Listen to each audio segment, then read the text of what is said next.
ne kilifa lañ ci boobule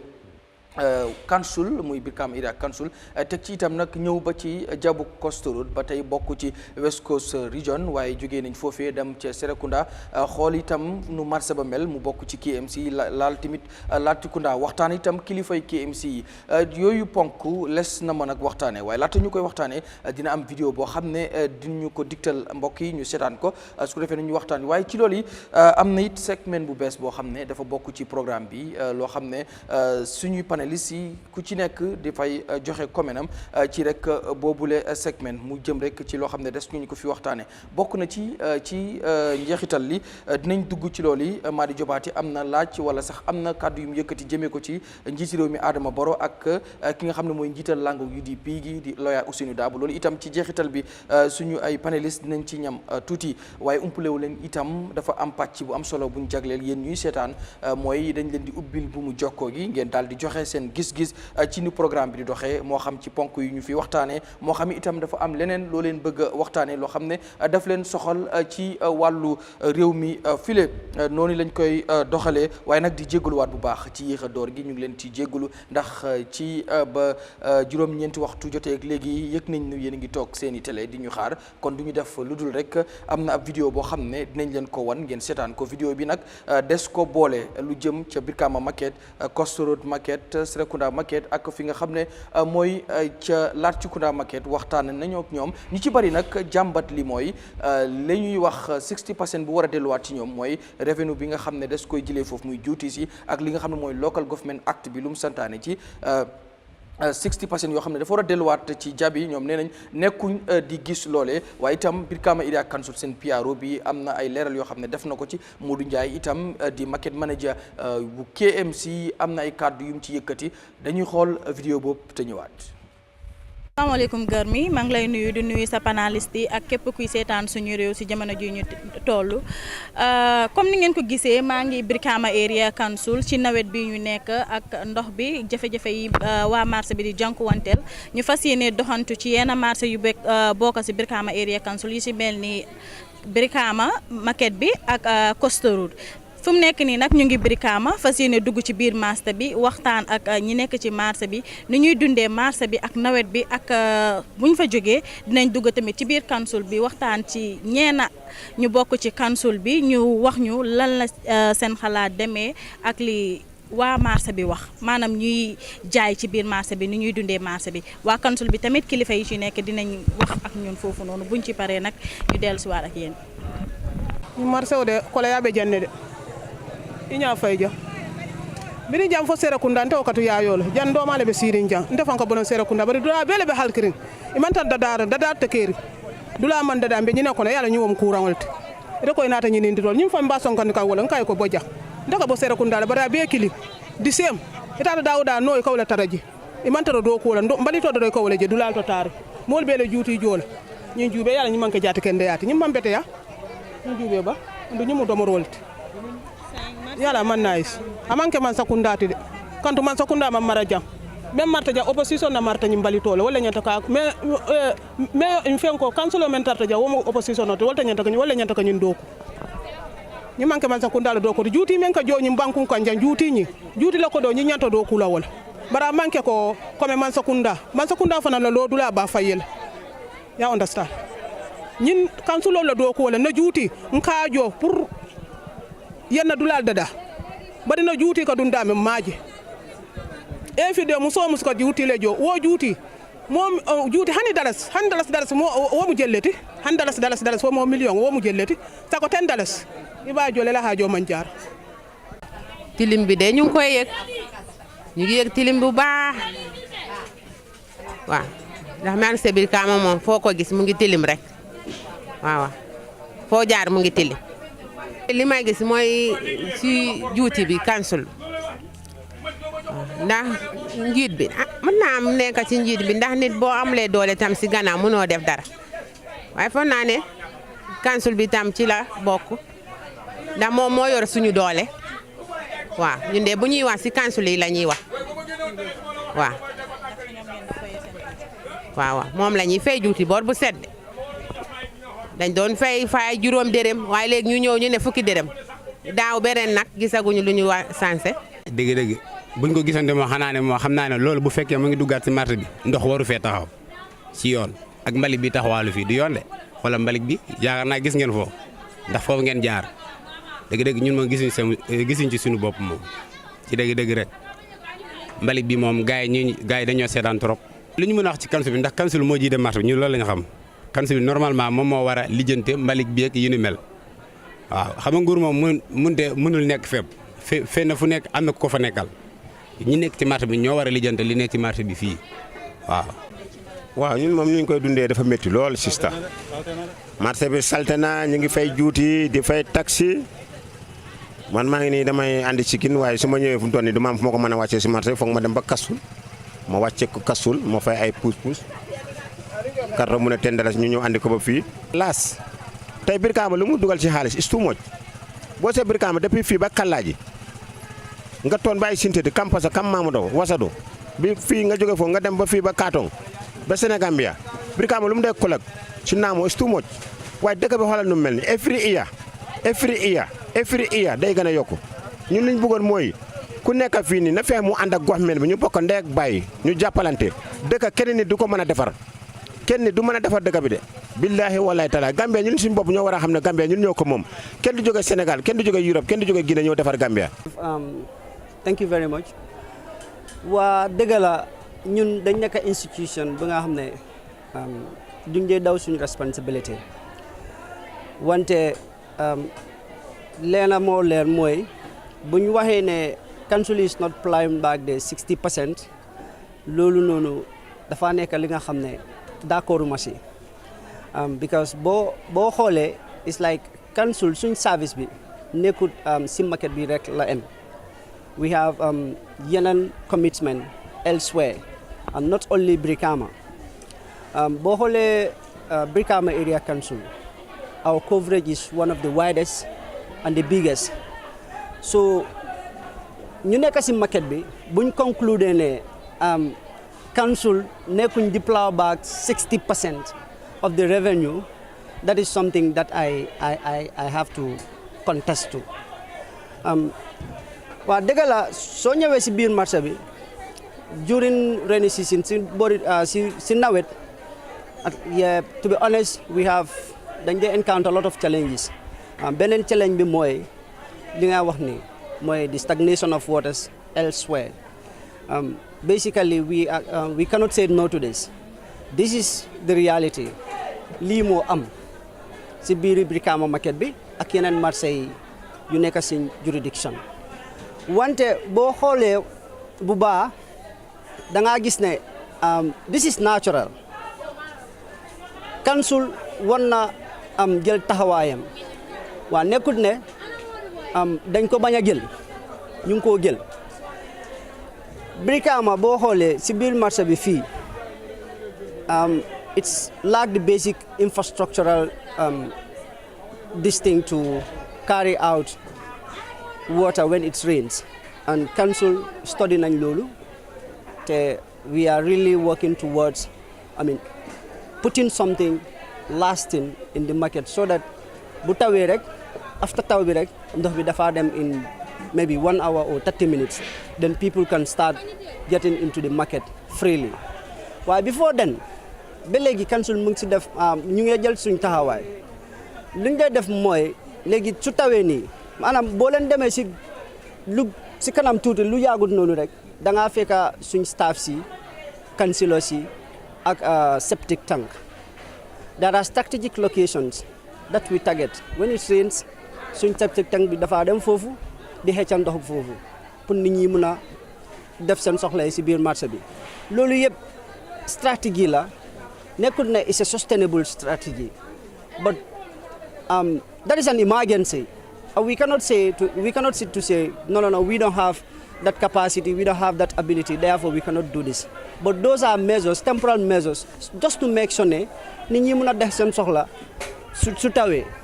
So these are some of the things temporarily we are putting in place. And like I said, in the near future, def nañ study bi yëpp. In the near future, we are going to provide something sustainable ci biir marché bi lu jëm ci mbiri ndox. Gis nga loolu for council to work, council pour mu liggéey ak central government. loolu du mbiri naxante or mbiri negotiation. That's the law of the land. And man gëmuma ne Brikama Area Council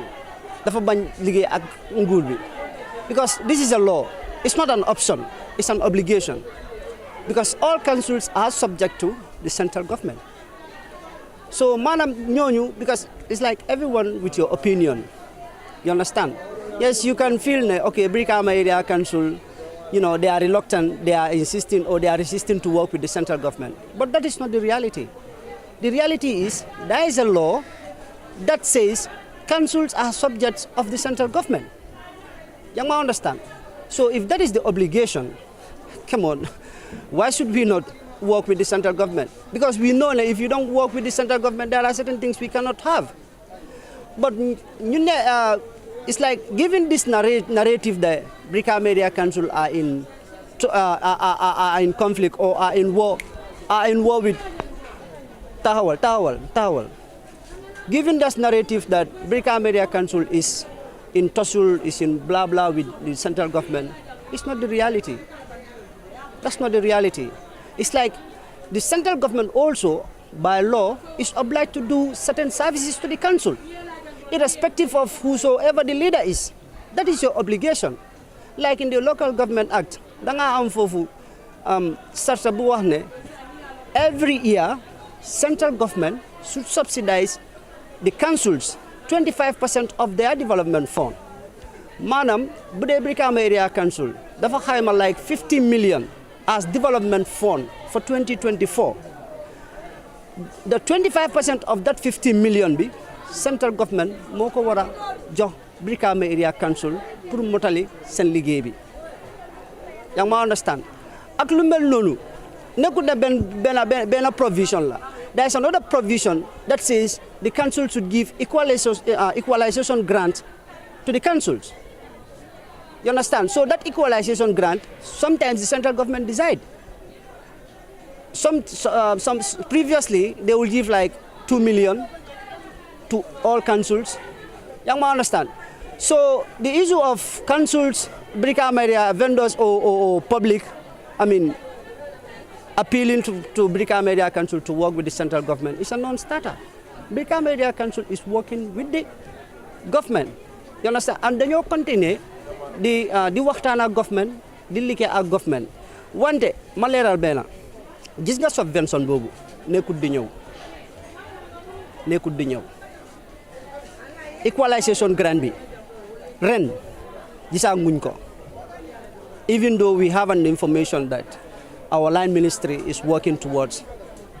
getting it to the councils, but gisaguñ ko. And government, then a lot of properties within our jurisdiction. The existing properties, they are all subject to rates. They all should pay rates. And you want to pay rates, bobu, more the central government. Why I'm not 2 years that the central government default to pay. There are properties within the region. So how do you expect us to be that financially viable or to be that financially strong when the central government that need to help us is not owing or is not manning up to their responsibilities? Surtout wàllum mbalit bi ndax mbalit bi xëñ na xëñ goo xamante ni mën naa di stop nit mën naa indi sax ay feebar si nit feebar yu nga xamante ni nekkul lu nga xamante ni daf dee faju waa KEMS bi nag ñu ngi leen di ñaan bu dee mën nañu jàppale si mbalit bi ñu jàppale ñu si léegi da ngay gis mbalit yi daf dee fees fii dell waaye di nga ko jël si léegi mu am fi ñaari fan yu nga xamante ni duñ jël si keesu mbalit yi fii lañ ko dee bàyyi gis nga yaa ngi gis fii xam ngeen nu mel garaaw na trop bu dee mën nañu see jàppale daal ñu jàppale ñu si wala ñu koy jël si daal wala ñu defal ñu benn kees daal loolu mooy nekk lu nga xamante ni moo ñuy gënal ñu ci suñu bopp ndax every day nga dagg juuti te fii moom boo daggee juuti gars yi bu ñu ñëwee bu ñu la layee juuti sax boo amul sax dañ lay isil problème te xam nga te fii yaa ngi gis nu mel fii salte na trop ñun ñu fi nekk ni nag miin nañ ko da ngay gis koo xam ne bu rombee sax daf de téye bakkanam pour xet gi kon nga xam ne kon ñun ñu ngi dee gannaaw ñu romb bu ñu rombee fii dañ de téye seen bakkan ñun ñu nekk fii kon xam nga ne ñu ngi dee gisuñ suñu bopp daal si juuti bi moom ndax bu ñu sañoon ñu defaral ñu fii ba mu koroj ba nga xamante ni dañ ci mën a toog liggéey job mu nice boobu noonu dañ la alloquer place yaa ngay fay juuti su nekkee ne nag da nga toog si kaw yoon bi muy mbedda bi fi nga xam ne ñun yëpp xam nañ ne du jaayukaay suñ la fa fekkee luwaa lu mu wax mooy da nga war a fay juuti waaye warugar la tam ñun KMC ñuy gis ne mbalit bi dem na ok mbaliti marché nag daf dee nekk ñaari fànn mbalit bi nekk si marché bi ak askan bi nga xam ne dañ jógee ci biir dëkk bi indiwaale seen mbalit because am na lu ñu seetlu si jamono da ngay gis kuy ñëw marché sax jël mbalitam def ko si mbuus soo mbuus boobu noonu da ngaa foog ne dafa am lu mu fa nekk ndekete mbalit la soo su ñëwee fi moo toog pour jënd dara foofu lay fàttelu mbuus bi ndeke mbalit moo fa nekk so waaye mbaliti marché bi daf dee dem parce que ñu ngi am fi double shift soo seetee double shift bi sax dafa nekk suba ak guddi waaye léegi man si suma gis-gis su nekkee ne marché bi bale nañ ko guddi ak li ko wër bor seet warut a am mbalit waaye da ngaa gis ne dañoo bale marché bi guddi bor seet bi nga ñëw gis mbalit boobu lu ko dee indi mooy ñi ñoo dee jël mbalit yi seen kër si guddi ñëw sànni ko ci kaw yoon bi te suñ ko fa sànnee warugar la pour KMC génnee ko te soo seetee KMC woot bu nekk am na moto am na tricycle suñu yoonu si certain woot si because am na moto yi koñ yoo xam ne xëjuñ fa so loolu yëpp pour bu mbalit bi la waaye su nekkee ne yow waxtu bi nga war a génnee mbalit bi génneewuloo ko ba moto bi ñëw ba dem bu boobaa yow soo génnee sa mbalit yaa ngi koo tuur ci kaw yoon bi am na ñoo xam ne comme que nawet lañ nekka su nekkee ne mu ngee taw foofu la ñoo capitaliser jël mbalit bi tuur ko fa pour ne ndox bi dina yóbbu mbalit bi so lii yëpp mbir la yoo xam ne dañ ko dee gis waaye su nekkee ne fànni marché la rawatina Serekunda nga xam ne amul specific place fu ñoo tuur mbalit am nañ double shift da ngaa gis morning bi si suba si moto bi dafa ñëw guddi gi tam balekat yi dañoo ñëw moto bi dañoo jël mbalit dem tuur ko mbiri taa ndox bi nag boobu moom si marché yi nekk si KMC fii benn rek laa si mun a mooy Latrikunda waaye Serekunda soo fa duggee su tawee ndox bi du dee taxaw Latrikunda li tax mu dee taxaw marché bi dafa nekk si suuf tali bi nekk ci kaw foofu benn la ñaareel bi ndox bi dee jógee Sukuta Neema ak Wellingara yëpp ci biir marché bi la war a jaar dem ci kaw tali bi ci main drain bi so council nag li ñu def mooy gas nañ drains ci biir marché bi bi nga xam ne connect na ci main highway bi waaye responsibility NRA sorry pour gis ne main highway bi drains yi is been clean waaye su nekkee ne council clean nañ bi nekk ci biir marché bi te bi nekk ci highway bi clean nuñ ko su ndox bi ñëwee dafa dellu ci biir waaye suñ ko cleanee obviously ndox bi jógee Sukuta yëpp su duggee ci marché bi within 30-45 minutes di nga gis ne ndox bi dafa dem. comme local government soo ko seetee am na loi bu ko tënka central government tam am na loi bu ko tënka baax na trop ñun ñi nga xam ne doomi réew lañ ñuy jànga ci loi yi kam di am exactly responsibility ban mooy bu kan ak naka la ok am 60-40 bi nga wax boobu mu ngi ci acte bi dëgg la ne su ma fayee téeméer juróom benn fukka bi dafa war a dellu ci askan bi waaye soo seetee marché yi man ci suma gis-gis seen 60% mu ngee dellu ci because soo seetee let's say ok nañ seet Latrikunda Saabi ji for example last project bi ñu mujjee ibi foofu noonu mooy the third phase of the project first one bi mooy building bi second one bi mooy 100 kiosks yi third one bi mooy bi ñu def just 2 weeks ago bi nga xam ne ñu ngi construct a set of 300 bu war a jël 300 vendors ba pare ndox council bi moo ko fa dugal di current council am Kurang ñoom ñoo ko fa dugal drains bi connect from the Latrikunda main market dem dugal ci biir marché bi construction bi ak pavement bi yëpp council bi ñoo ko fa def so sometimes da ngaa gis ne even council bi li moo spend si marché boobu noonu marché bi génneewul loolu noonu. waa kay Garmi comme niñ ko gisee woon gannaaw bi ñu jaaree ci ay marché yu bëri ci mel ni marché yu nekk boori KMC ak yu nekk West Coast bu ñu jaaree si marché dafa mel ni ñu nekk ci marché bi li ñuy wax yëpp benn la su nawet bi jotee li ñuy jànkuwanteel ci marché bi ci poto yi ak fu ñuy toogee jafe-jafe yu ñuy jànkuwanteel ñëpp ñu ñuy jàmbat benn bi la rek ñu koy jiiñ nag municipalité yi ñu naan 60% bi ñuy expect si duties yu ñoo fay gisuñ ko wala nekkuñ di ko jëfandikoo kon bu ñu waxtaanee ci ñeena ci municipality yi ñu ngi koy jiiñ tamit central government bi gannaaw seen waxtaan bi nag mooy tey seen topic bi mu ngi about who is to be blamed kan lañ war a blame ci mbirum marché bi num ñaaxoo ci nawet bi naa lañ bàyyi ngeen eggali foofu noonu ci seen waxtaan bi on who is to be blamed on today's topic. jaajëf Fanta Camara ci boobu lay reporté ci ñu ko ci sant bu baax gis nga nu mu demee ci marché yi nga xam ne bokk nañ ci marché yi gën a rëy ci West Coast Region ak ci KMC muy West Coast Region dem nañ Brikama Market dem ci fi nga xam ne mooy Coastal Road Market wala Olyundu Market ñëw fi nga xam ne itam mooy Serekunda ak Latrikunda ci KMC suñ gan yi ñi ngi fi xëy na MC dinañu dab moom ci kanam waaye Abdoulie Bojang mi ngi fi Matarr mi ngi fi ak ki nga xam ne mooy Mamadi Kurang tey nag damay njëkkee ci ki nga xam ne mooy Mamadi Kurang seetaan nañ li nga xam ne mooy kaddu yi nga xam ne vendors yi muy jaaykat yi wax nañ ko waaye itam déggee nañ ci ñi nga xam ne ñooy kilifa yi ku ci mel ni PRO bu Brikama Area Council ak itam market manager bu KMC di Modou Ndiaye Mr Kurang lu jëm ci li nga xam ne mooy marché yi dañuy gis melokaan bi nga xam ne daf koy faral di mel rawatina nag ci nawet bi moom dañuy gis bu tawee pour nga dugg ci biir marché bi sax problème lay doon ñoom ñu ci bëri nag ñoom dañ ko nekk di jiiñ council yi ne seen warugar la ndax juuti bi nga xam ne ñu ngi koy dagg li local government bi ak bi wax mooy 60% bi dafa war a delluwaat ci ñoom te nag ne ñoom gisuñu ko waaye gis nga tamit lay yi nga xam ne ñenn ci kilifa yi ku ci mel ni Modou Ndiaye wax na ko ci lu jëm si ne moom jàpp na ne mi ngi dellu ci ñoom fële tamit gis nga Lamine Singaate li nga xam ne wax na ko seetaan nga vidéo bi yëpp gis nga dama bëggoon nga joxe sa analyse ci liy xew ci marché yi ak itam yow ban gis-gis nga ci am. asalaamaaleykum wa rahmatullahi taala wa barakaatu. jërëjëf Karmi di la nuyu di nuyu suñ déglukat yëpp listeners yëpp di nuyu suma co-panéliste Matarr ak Bojang xam naa xëj na mun naa am si kanam gisanguma suma ñaari councilors yi MC ak Sirifo mun naa am taw bi la waaye xëj na si kanam now yang ma laaj analysis ci lu ma seetaan nii dama bëgg a just def wax tuuti rek balaa ma dem ci analysis bi lady premise nag buñ doon waxtaan ci week yëpp ak last week tam you know soo ma ne analyser xam nga you know def dee ba tam ñu mun a xamante understandante ak listeners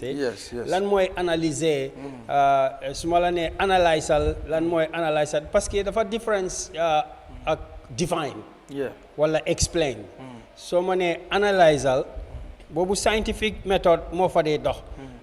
ci xam-xam buñ gën a xam both in English or Arabic you know soo ma ne analysal yaa ngi ma wax ne break it down you know tey scientific method bi tout la rek break it down and maybe come with a nga indi conclusion bi nga xam ne dafa based on empirical evidence facts wala reasoning logic understand now soo demee ci diine bi sax soo ma ne analysal ayal Quran nga jox ma benn ayal Quran nga ne ma analysal ko foog ma seet tafsir bi ma dem ci sunna bi gis Buhari right dem ci mazhab yi Hanbali Hanafi Maliki Shafi jox la ku nekk ci ñoom lu mu wax understand nga dem ci juris yi luñ d'accord ma soga laa jox suma opinion waaye duma la mun a jóg rek ma ne la man maay oustaz Mamadi wala you know oustaz Bojang you know lii laa wax no, I have to base it on something that is scientific usul fiqh, coming to conclusions, right, in Islamic laws. In science, it's the same. I studied analytical mathematics. While loo fa dee def mooy suñu ma la ne analysal X foog nga indi Y, Q and R nga compare leen. Accounting bi tam noonu la duma kenn lu la ñeme ña wax ne analysal the financial statement of Brikama Area Council for 1 year alone. Joxut la last year before wala nga compare ko foog nga compare with something so su ma la ne analyser rek foog nga indi leneen loo xam ne nekku fa politics bi tam noonu la su ma la ne analyser political situation foog nga indi économie bi ak social bi so léegi nag ñëw nañ si analyser bi lu nekk di xew ni maa ngi déglu tey foog naa ñëpp déglu naa authorities yi waaye balaa authorities yi maa ngi déglu am na jigéen buy wax ne mu ngi wone ne understand na comprendre na what is the role of the government, central government, and lan mooy the role of the area council. Understand nga mo la wone ne area council bi ñoo responsible for cleaning the markets. Tay that is very clear because lu ne fu nekk ci aduna bi area council be more want to take up the responsibility of cleaning the public areas, whether it's public toilet, public markets, anywhere bo xamne mbolo bi mo fa dé dajé. The first thing area council lum wara def moy to clean. Ñom sen response bi foog na bo dit PRO ak market manager bi KMC amuñ response because ñom ñu ngi wax lo xamne amul ben relation connection with cleaning the market. Ñu ngi la wax ne okay naka suñu bëggee clean they need 60%. Understand nga local government law dafa wax ne development contracts boo xam ne yaa ngi develop comme sampa right foofu la government bi war a contribute naka 60%, 40 or 25%. Percentage la daal 60 40 20 20 any percentage la waaye concept bi mooy government dafa war a contribute towards the development program. Why to clean the market pour naka bale market bi def ko mu clean every day yaa ngi collect ci ndaw yi naka jigéen yi nga xam ne booy amuñ dara ñu ñëw nga forcé leen ñu jox la $10 wala $20 xaalis boobu noonu balaa moo dem si kees bi sax balaa moo seeda sax da nga war a xalaat ne lii ñii fu ñoo toog ñun ñoo ko war a baleel so yow soo ñëwee fii ñu laaj la right ngay joxe excuse ne amuñ suñ 25% wala 40 or 60%. Lolo make good sense because Lolo is for development. We are talking about cleaning. So both the area council, Brikama area council, and the KMC then fail from what I have seen, right, to do the most basic thing, more clean. It's more disappointing for both of them, in fact, not only for KMC, because ñoom seen project boo xam ne for the first 5 years buñ gën a wone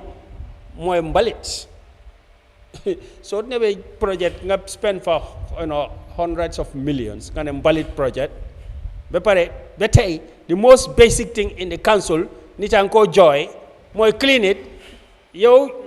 to respond to that maa ngi déglu naka market manager bi was giving very wild excuses. Mu ne jigéen yi su ñoo dem si marché dañoo am ñaari mbuus benn bi pañe bi pour fu ñoo def nduga bi benn bi mbuus boo xam ne mbalit la ñu doon ñu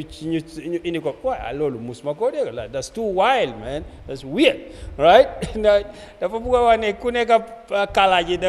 suy ñëw Brikama si marché bi dafay indi naka mbalit bi jógee kaalaaj wala abu ko dem yóbbu ko Serekunda marché. No, lii make good sense. soo gisee nit yi di jël seen mbalit bi si kër bi di ko indi si marché bi yow demuloo fi nga war a baleel si kër bi wala si koñ yi baleluloo ko mbalit bi nga war a collect xëy na sax suñ ko balaañ koo indi si marché suñ ko indee sa office sax moo doon gën a tane waaye lu ma la in summary dama wax ni from what I have listened lu ma déglu ni jigéen ak jaaykat yi ngay wax ne clair na ci ñoom ne area council yi ñoo war a baleel marché yi ñoo war a clean up the streets right because it's very important for the health of the people. Soo ko xoolee marché yi fa la lekka bi yëpp day jógee am na lekka yoo xam ne doo ko dee tooga vegetables and so on xoolal doo ko dee tooga those things danga ko dee xëy na raxas yeeg rek wala yàllande nga def ko ci bool bi. No, those can cause diseases. Gambia fu mu nekk nii fajo number 1 problem la in this country soo feebaree waaye lii daf ko yokka for the people ñu am ay feebar yoo xam ne they can't cure it. So dama bëgg a wax area council bi ne well development bi 25 40 or 60% we don't know the details because soo ma bëggee jox excuses danga ma war a jox data facts ne last you have been in power right for 1 year or for 2 years. Sorry, sir. Like in loolu moo tax so ñu bëggoon xëy na PRO su ñëwoon maybe dina provide you waaye but no PRO bi moom answer na ba pare because moom lu mu excuse bu mu joxe dina doon prepare mu indi comme details yi nga doon wax xëy na mu ngi ko nekkul loo xam ne mu ngi ko cram na ko off head pour mu mën koo wax but unfortunately wala sax foo moom moo ñëwut because of invite nañ ko lately call nañ ko waaye jëlut so dama bëggoon tam just benn xam nga nit mun na seetaan mu ne why not ngeen indi woon kenn fii pour mu toog because sometimes nit ñi dañ dee seetaan du ñu xam lu xew but pour nga wax leen lu xew mooy PRO bi moo waroon nekk suñu guest pour moom bu ñëwee xëy na dina am point yoo xam ne Mamadi Kurang dina bëgg mu make it clear wala keneen ak keneen so unfortunately ñëwut. No, it's very unfortunate because excuse bi ni danga ko dee nekk for the media bi danga ko dee dégga so waxee marché bi is not clean ñu ne la government fay ñu suñ subvention or jox no the subvention is not for the cleaning of the market bala nga fay sa salary bi you have to clean the market first understand so excuse boobu dama ko dee gis fu nekk tey xam naa ne maybe that's why he's not coming or ñëw fii pour mu leeral lal boppam because moo xam naa ne excuse bu mu joxee ci interview bi boobu is very unfortunate. Okay, thank you. balaa may ñëw ci Mr Bojang ma dem si Matarr after ma ñëw si Mr Bojang Matarr gis nga seetaan nga tamit vidéo bi nga xam ne ñëpp seetaan nañ ko waaye waxuma la sax vidéo bi yow mi ñun ñu fi nekk ñëpp ku si nekk di nga dem si marché yi nekk ci réew mi fii moo xam bu KMC ngay dem wala bu nekk West Coast Region wala fu mu mënti ne waaye tamit marché yi du BCC KMC fii rek waaye si yeneen council yu nekk ci réew mi sax fii ba Basse fii ba Kunto dañuy gis jafe-jafe yu xam ne des koy jàmbat xëy na fii lañ demagum dinañ dem ci yeneen marché itam ci Basse Kunto yooyu tey bi nga seetaanee lii gis tamit interview yi nga xam ne def nañ ko from the vendors and also PRO bi ak market manager bi am na itam lay yi nga xam ne joxe nañ ko wala joxe nañ tamit ne lu waral mbir mi waaye itam ak jéego yi nga xam ne def nañ ko ci yan jàngat nga ciy def Matarr. waaw jërëjëf Garmi asalaamaaleykum Gambia maa ngi nuyu ñëpp di am mbégte ak kontaante tey ñëwaat nañ si programme bi suñu réew programme boo xam ne suñ yaakaar ak suñ gis-gis réew mi yëpp ñu ngi ko seetaan am nañu mbégte kontaante di nuyu suma brother bi Kurang di nuyu suma brother Mr Bojang I am disappointed nag ne MC nekkut fii parce que tey topic bi bokk na si topic yoo xam ne moom fii la waroon a teew parce que dañ ko nominate mu nekk a council representing a sector bu ñoo ooyee naka la tudda business bi nga xam ne nag gis nañ ko wala ku mel ni Serifo moom tamit di same ñoom ñaar bokk yàgg nañoo bokk ñoom plateforme pour ñuy waxtaan si mbiri councils wala PRO bi but unfortunately none of them ñëwut waaye daneen nuyu Gambia li ñoo wax rek mooy suñu réew buy passé dafa am noise bu bari bu mu créé man foog naa looloo tax suma gars yi daw waaye ñu ngi nuyu Gambia carton be koy ne yéen ñu ko seetaan yëpp ñu ngi leen di nuyu yéen ñu raise concern si ñi nga xam ne is négative ñi nga xam ne is positive ñu ngi leen di nuyu yëpp ñun plateforme bi suñ fi toogee suñ xalaat ak suñ gis-gis ak li nga xam ne research nañ ko ñu yaakaar ne dëgg la loolu la ñuy génne pour wan ko askan bi réew mi lañ fi nekkal nag moo tax ñuy waxee suñu xalaat ak évidence yu leer ne nii la réew mi war a doxee réew mi nag foog ñu waxtaanee ko plateforme yi bokk na suñu girndi askan bi pour askan bi tam xam ñi nga xam ne tamit ñu ngi ci position pour di nax askan bi su ko defee askan bi tam mun a xam ne ñii si naxaate lañ nekk parce que nag loolu mooy dëkk yàlla dogal na nag tey ñu ngi si beneen i dataay buggu ñoo delluwaat si loolu waaye li wértu wóor rek mooy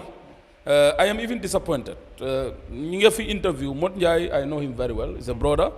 under the PRO bi nga xam ne moom la ñu wax ne moo amee kàddu Brikama Area Council I think it's not prepared I don't think it's prepared because mooy kii because lim teg si table bi loolu even the layman sax du ko jël gis nga there is no excuse of collecting rubbish into the markets no excuse there is no council bu mun a joxe that excuse because yow daf laa leer na la ne bër bu set di nga collect duties te di nga weer bu nekk wala at bu nekk di nga dem fay nit dinañ fay seen rate si wala license si yokk nañ ko especially in KMC bi nga xam ne man maa ko dégg from the horse's mouth the mayor of KMC mu ne increasement bi nga xam ne happen na in KMC duties yokk nañ ko license yokk nañ ko rate si yokk nañ ko even li nga xamante ne rek mooy taxi si boppam yëpp lañ yokk even bitig yi nga xam ne right now is under their responsibility bitig yi yokkaat nañ ko then ban excuse nga am nga ñëwaat wax ñu ne revenue bi ñu doon collect 100 million for example under the leadership of ki fi nekkoon muy Yankuba Colley APRC government nga ñëw yokk ko almost 300% over $300 million bi nga xam ne collect nañ ko in KMC garmi léegi yearly sorry léegi in that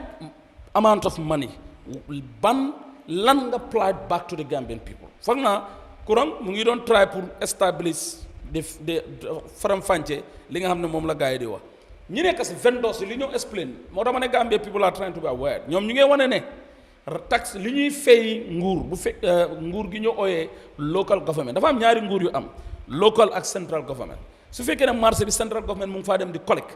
then dafa am responsibility to play su fekkee ne local government moo ko collect they have responsibility to play waaye in this case local government moo dee collect revenue from them ok li ñoo try pour expliquer mooy téeméer bu nekk 60% bi juróom fukki dërëm bi dañ ko war a delloo back to ñoom loolu la vendors yi di explain and that's the truth local government ak bi loolu la explain ok su fekkee ne da nga collecte téeméer da nga war a delloo back to loolu yow marché bi moom ngaa collecté juuti mbalit bi nga xam ne moom lañ for example mun naa wax ne mun nañoo jël an excuse ne during the season fi nga xam ne foofu la market jaaykat yi di jaayee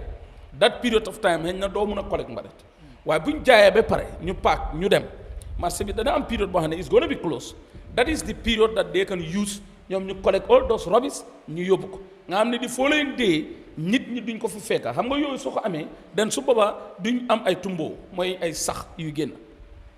wallahi Brikama Area Council Serekunda Latrikunda Order Markets ay sax ñoo fa nekk and ama foog ne Ministry of Health they have to step in this case lu ñoo gis cholera outbreak mun na amaat Gambia and that's the truth we can receive a cholera outbreak because fii mooy the center where every Gambians bi nga xam ne ñun ñoo dëkk si suñ kër yi li ëpp si ñun yépp dañoo xëy ñu dem marché nduga ñëwaat si kër gi togga pour suñ seen njaboot ñu lekk here it has to be very clear this is a primary area ok ñun lu ñoo gis fii mooy ñoom amuñu excuse pour wan ñu ne mbalit is a priority mënuñ ko génne for example in KMC completely 4 good years of their term the only project that they succeed on presenting to Gambian people mooy mbalit ana moto yi nañu wax fan la moto yi nekk yaa ngi gis oto yi kay moo tax ma bëggoon ku mel ni MC mu ñëw non man am naa si lu leer évidence lu leer nañ garmi mooy lan si moto yi oto yi fu mu nekk kon kasaara nañ ko maanaam li ëpp si moto yi mu ngi si garage bi paak te loolu la from the Gambian ñun ñoo ko jël loan bi from the bank ñun ñoo ko fay ba pare suñu xaalis lañ jël fayee ko and it's the only project bu gars yi mën a present to the Gambian people for completely 4 good years over $300 million yearly you are collecting that's the only project. non ñoom ñu campagne winaat waaw no that is the 4 years mandate I'm talking about. okay léegi amaan nañ beneen mandate gis naa ñu indi yeneen introduction nga man biir KMC damaa fay tax West Coast damaa fay tax because am naa kër KMC West Coast am naa maa ngi am kër tam fii fu ma luwaas foo xam ne damaa fay am naa business boo xam ne maa ngi ko fay man dama sama responsibility pour ma find out and KMC knows what I'm saying I got a lot of information moo tax I wanted one of them ñu ñëw toog fii pour ñu mun a debate ak ñoom gis nga naxaate passé wut nga wan askan bi ne li maa jëlee si yow maa ngi ko delloo si yow te defloo ko waxuma la yoon waxuma la ay yoon waxuma la pour ñi area yi nga xam ne courant àggul fa ñu yokk ko because time yi Yankuba Colley garmi li ma la wax nii is a fact am na place yoo xam ne courant amu fa Yankuba moo xëcc courant moo àgg fa ndox àggul fa moo xëcc ndox moo àgg fa am na place yoo xam ne jënga Charles de school bi nga gis nii time yi Yankuba Colley lañ sampa di primary is existing over 200 to 300 students yoo xam ne council bi ñoo leen doon sponsor yooyu yëpp dékkatuñ ko waxuma la marché yuñ sampa ñuul marché yi nga xam ne talinding fii rek marché Fat Ndiaye waaye ñoom tamit ñu ngi samp ay marché non ñan ok ban marché lañ samp non yaa ngi dégg Modou Ndiaye li mu la wax ban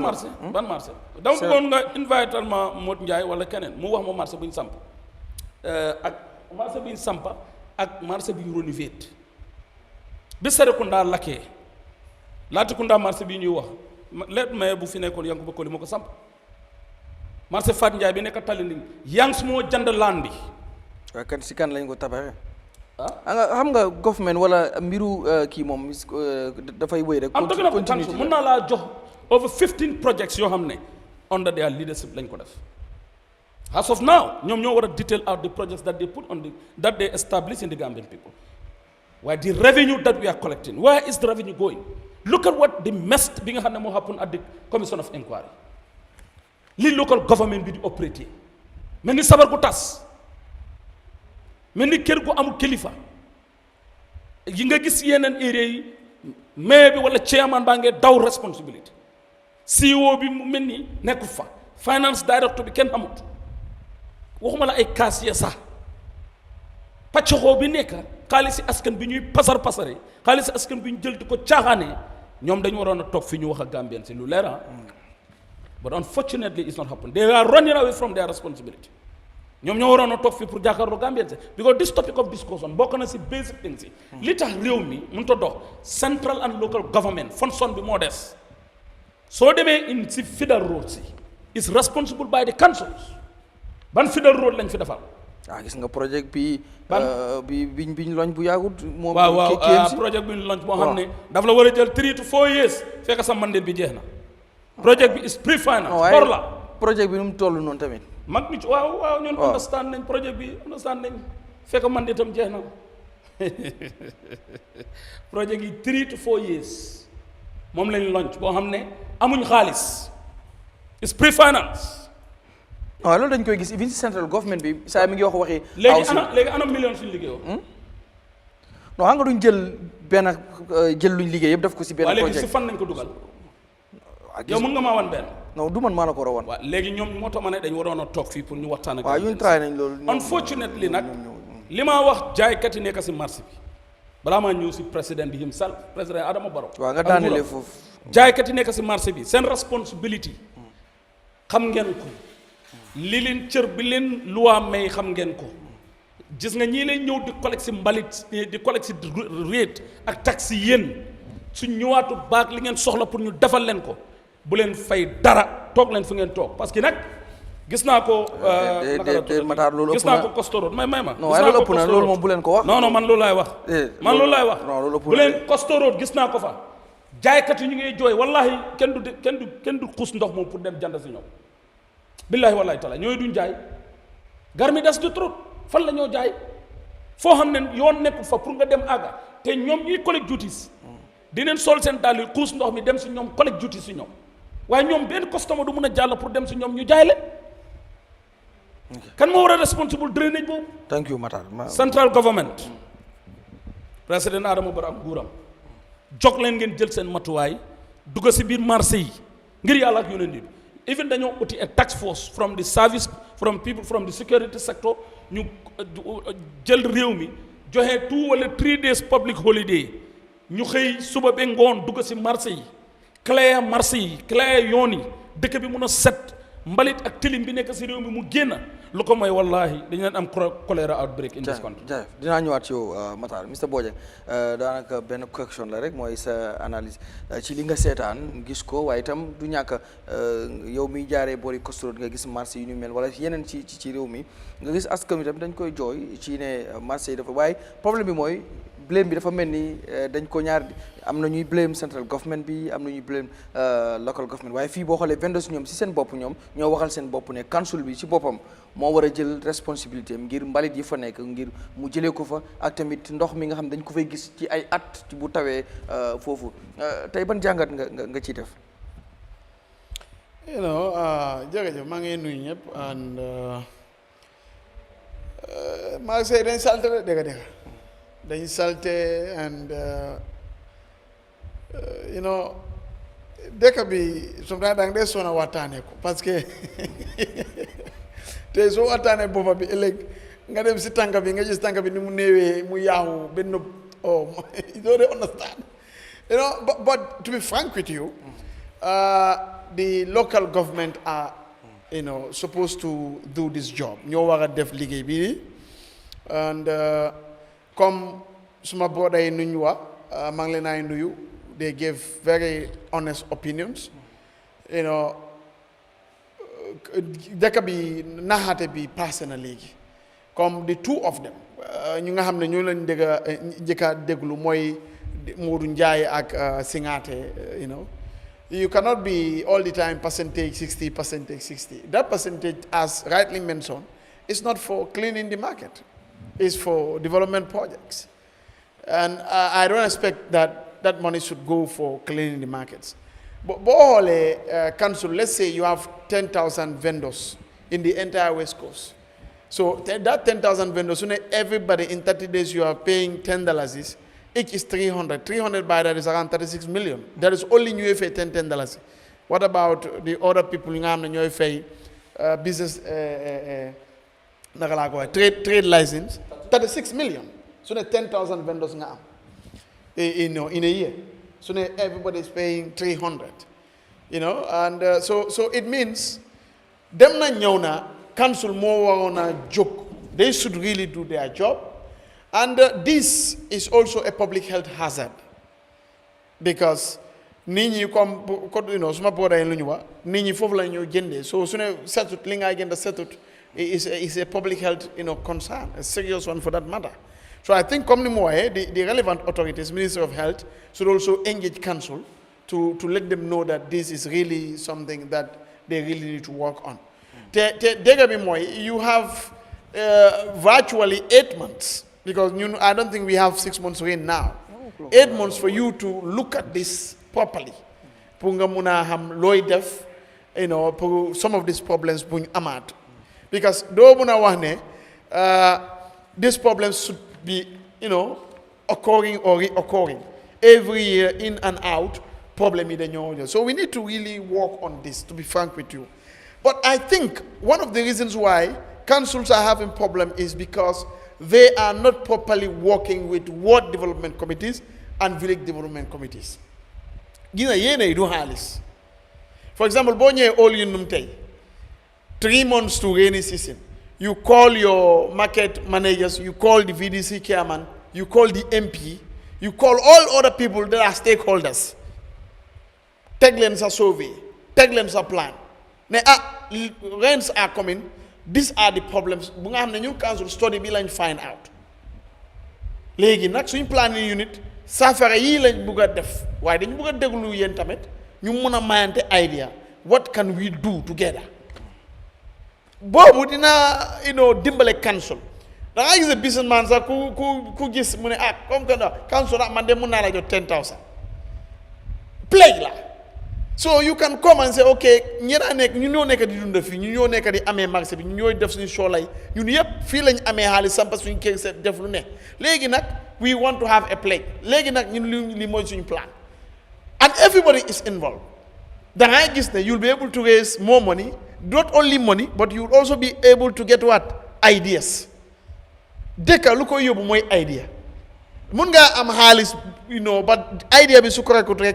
xaliss bi dina yaw. So I think those are some of the things. Then you come up with a strategy, and then it will work. But coordination more for our neka. So come nim ko waye mom sa si bopam bena nit ak bena area du muna liggéey local government rek du muna liggéey. You must have coordination with. For example, amna yenen things yu nga xamne dang ko bëgga def. Let's say you're planning you at area council amuñu xam-xam bobu non wala nit ku fa neka jangut fa so yoy non. But you can be in consultation with National Disaster Management, NRA, ngeen am time, ñu helal len, environment, ñu helal len, health, ñu helal len. That means you are open. Then they will be able to give you their guide, their idea and everything. And then the stakeholders. Even you jay, we need representatives. Ngeen am meeting. Chairman si bopa mu ñew marché bi, mu waxtaan ak gaay, mu invite gaay meeting mu nga xamne full day, you discuss, you want them.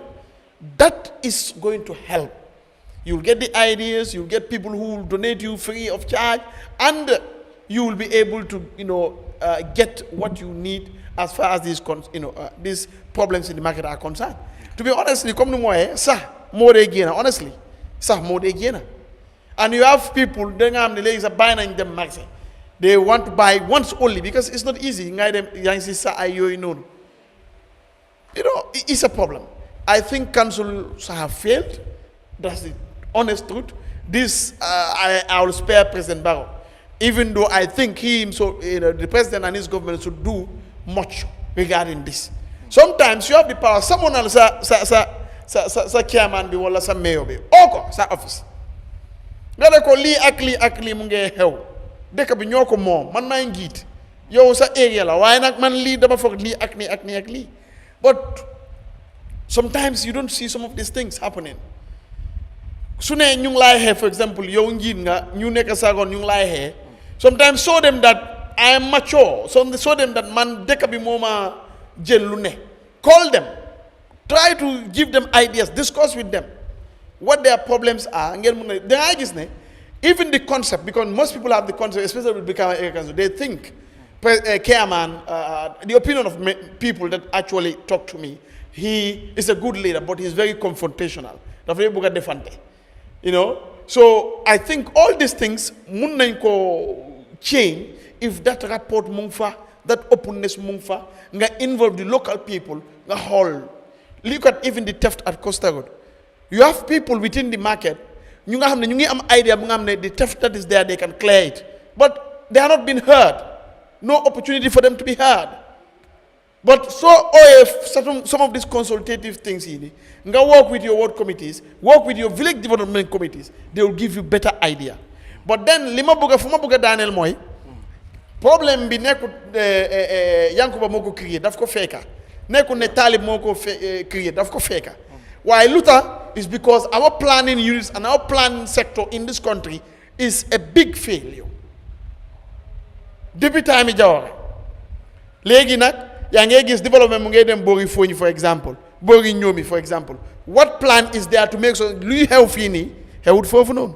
Look at the land problems li nga xam ne mu ngi si dëkk bi. What plans have we put to make sure that land problem yooyu noonu du amaat Foñi, du amaat Ñoomi, du amaat Basi su aagee foofu noonu? So we are not thinking in a futuristic way. Te loolu moo war a nekka the planning units seen liggéey nekkut pour tey bari ëllëg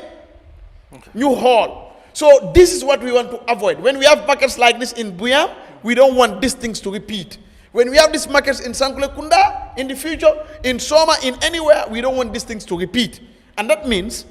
planning units, local and central governments should work on that and make sure they have a futuristic plan, a sustainable plan. Pour suñu amaate beneen marché bu mel ni comme Brikama, let's say in Biam, let's say in Mayok, let's say in Soma, let's say in Quinala,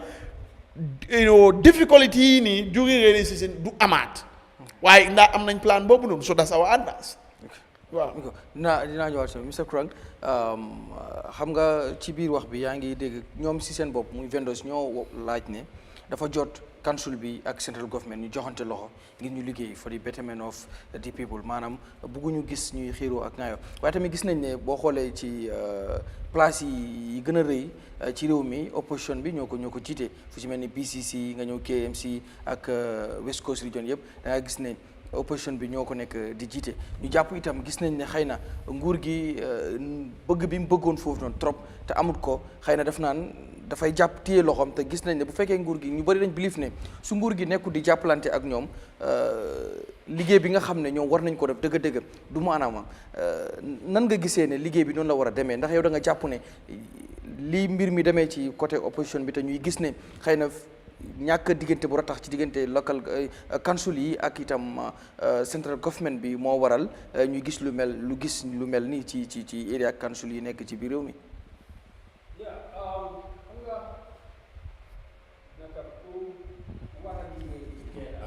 Central government ak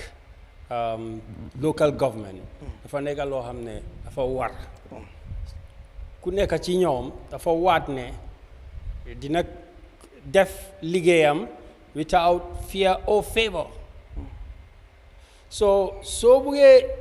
am déggoo bi nag mu am beneen side either the central government side or the local government side jël politique bi for example party politique bi teg ko ci kaw national development and national needs di nga am problem because already local government act boo xam ne faram-fàcceel na la ku nekka lan mooy sa role you have the elected ñoo xam ne ñooy councilors yi ak mayors yi ak chairman yi nit ñi ñoo leen sànnil karta. Then you have the administrative, the technical part of it, boo xam ne government bi, right, moo leen appoint. But the law says, loolu minute ne there has to be a fight. Xeex dafa war a am. ñun ñëpp xam nañ suñ bëggee def seen def ñoom ñoo dee déggoo ñu def seen def lu leen interest in personally. waaye su ñëwee to work for the country ku nekk mu dem his own way. Gis nañ fi so many examples moo tax ma specifically quote jigéen boobu noonu ku génn mu ne ntol nga loon ne ko council le ñanta la responsibility mu ka marseau sénéandi Brikama area council le ñanta o kela because lu tax ma quote ko moom fan la ko read ndax daf ko read in a constitution or but she said the right thing. What she said mooy the right thing. Now when the management of a council nit ñi dañ foog ne da nga war a just go there nga nekk a popular politician nga toog fa. No, it's an executive function. Even if you are a mayor boo nekkee mayor sax or you become a councilor or nga nekk a chairman you make executive decisions. dañ dee toog si council bi ñoom MC Cham ñoom Sirifo Sonko ñoom ñëpp dañ dee toog ci lu ñoo wax di council boobu mooy di council bi ñoom ñooy make decision, right, of what the budget is going to be, approval of the budget, approval of the projects, and disapprovals. So they have executive responsibility. The execution and the implementation nga am officers, finance directors, and so on. So they go amute, when there is a breakdown of communication, you will have problem. So they need an executive experience to manage that relationship. Understand? My is for example, these are news things. News we read last time. Ñom Yankuba stop CEO bi, right? Guy nangu chabi ñu dem ci bank bi change signatory ñu joko auditor bi. That's a lack of executive experience. Muslo gis fen bo xamne auditor is going to sign checks. Man ko gis ci reports I even commented on that on my post. But whatever may be the case, without working together to define the objectives, comme Bojang lumo wax ne, the planners, the engineers, the technical people, these are people with the government. Council du muna ñew rek with the small funds it have, mu employ a team of engineers, a team of architects, a team of planners. No council can do that. Konsa halis bi dafa je demulo fensa. So, but those experts must remain with the government. Why else, maybe just because you are UDP or NPP or GDC, you are controlling a council, you are a government, you are going to run everything, your own engineers, your own architects. No, boy, you are wrong. You don't know administration. You are overstretching yourself. You are promising what you cannot deliver. Those technical skills, you have to get them from the government. And you have to go and ask for it. It's your right to ask for it. And then they will give you the technical skills. That's what you're going to use. The brain you're going to use. The techno culture or the techno brain you're going to use is in the central government. You have to go and get it. Danga wara dem jël ko nga employ ko ci council bi. Waye so ñëwé nga fogg ne council bi is a government, yankuba say ne yankuba na ta sambi brikama be raglé la. Amune raglé la. It's a mayor. Alhajibe. Mo morondi ni dandulala mu ni me dandulalo ite ku charala ite fem fajla yone sa yow nga ñew rek you say mbalit, then you spend the money, no consultation, no experience, no expert advice, maybe, right? But what we know is that the vehicle is, you said, how long will your vehicle last? Should it last for 10 years and then it lasts for 3 years? Why? Did it pay back? There are big questions. You understand? You can't just be taking taxpayers' money because Ngabuga politicize your projects. Go and claim that, yeah, I don't go kill it, Taliwe don't go kill it. No, boy, it's not about that. It's not a competition. It's a national development. It's about building the country. We must sit together. And the central government also, right, must respond to their needs, must try and pay subventions when the time comes. But a council is not a government of its own. And the central government also cannot do everything on its own. ndax tamit ndax central government tamit xam na ni moom moo njabootee local government yi muy council yi moom tam ndax moom it mi ngi leen di yaatalal ngir buñ xam nga bu fekkee fëgg nga buntu nit ndax ñoom itamit ñu ngi ubbi. ndax ñoom waa ndax comme exemple yaa ngi wax ne local council yi ñoom tamit dañu war a xam ne mënuñu koo def ñoom kese faaw ñu niit li nga xam ne mooy central government te loolu la acte bi sax wax waaye ndax central government mi ngi yombalal mu ngi koy yombalal li nga xam ne mooy council yi. No, man how much the details, but what I see on TV, the big council say 2017, right? The council or 2019 la. Right, up to 2020, 2021, 2022, 23, the problem with the council and the area council is a politics instead of development. Right? So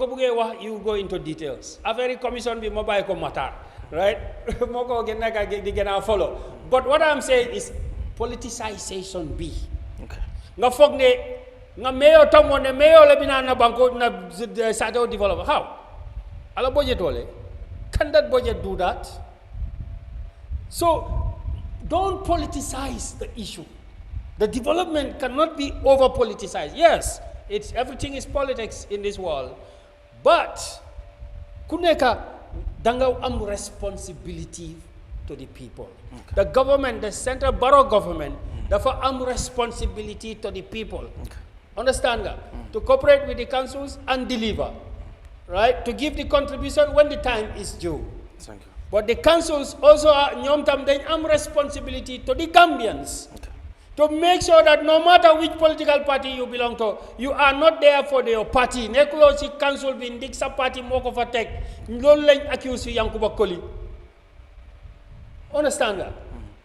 Alkali James Gay, Lieutenant Colonel Conte. We don't want to see the same things again repeating themselves as if ñun ñoo fi nekk doon di wax never again. Okay. Thank you. Matarr ñu bari dañ jàpp ni tamit ne xëy na council yi yëpp doole mën ngaa wax parce que BCC mooy si capital bi nga ñëw West Coast region xam nga num region bokk na ci region yi gën a rëy ci réew mi nga ñëw KMC nguur gi bëgg gi nga xam ne bëggoon na ko ñu bari jàpp ni itam ñàkk bi mu ko ñàkk moo tax xëy na yombalal bi mu war a yombalal ñi jiite ci council yooyu noonu mooy tax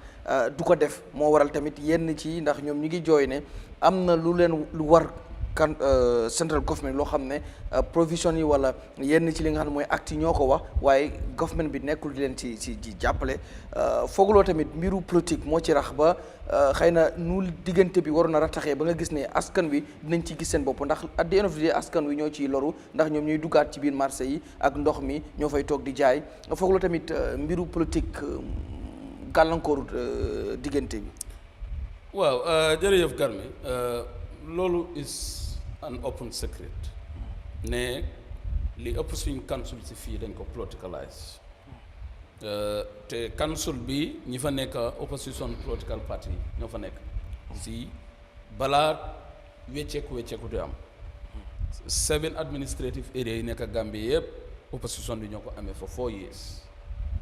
gis ngeen in fact bi fa nekkoon jamono bi nga xamante ni Brikama area council chairman bi pare naa dem pour ñu ne dafa bëgg a bàyyi UDP council si am na loo yuñ génnee loo yoo xam ne moo téewoon seen baat yi right now free nañ mun na ñëw move from one political party to another time boo lañ gis séparation am na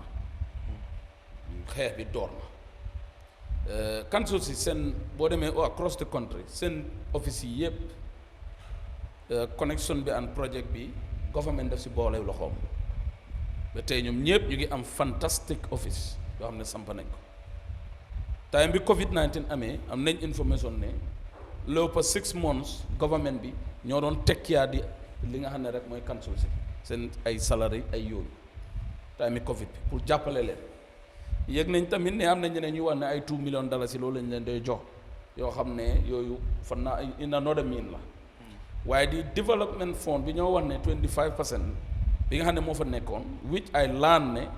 the local government act amendment 2014 change na to 15%